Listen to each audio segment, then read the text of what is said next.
Kidney নষ্ট হয় কেন? কিডনি নষ্ট হওয়া, কিডনি ফেইলিওর। কিডনি বিকল হওয়ার প্রধান কারণগুলো হলো উচ্চ রক্তচাপ, হাইপারটেনশন।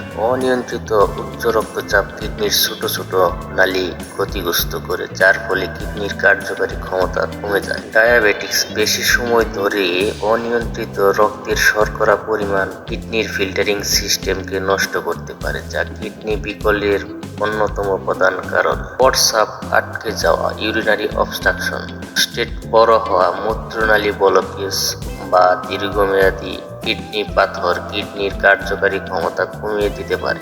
অপব্যবহার, কিছু ব্যথানাশক ওষুধ যেমন NSAIDs, আইবুপ্রোফেন, ডাইক্লোফেনাক ও অ্যান্টিবায়োটিক বেশি পরিমাণে সেবন করলে কিডনির ক্ষতি হতে পারে। ডিহাইড্রেশন, পানি শূন্যতা, দীর্ঘ সময় ধরে শরীরে পানির ঘাটতি থাকলে কিডনি ক্ষতিগ্রস্ত হতে পারে। অ্যালকোহল ও মাদকের প্রভাব, অতিরিক্ত অ্যালকোহল ও মাদক দ্রব্য যেমন কোকেন কিডনির রক্ত সরবরাহ কমিয়ে কিডনি ফেইলিওর তৈরি করতে পারে।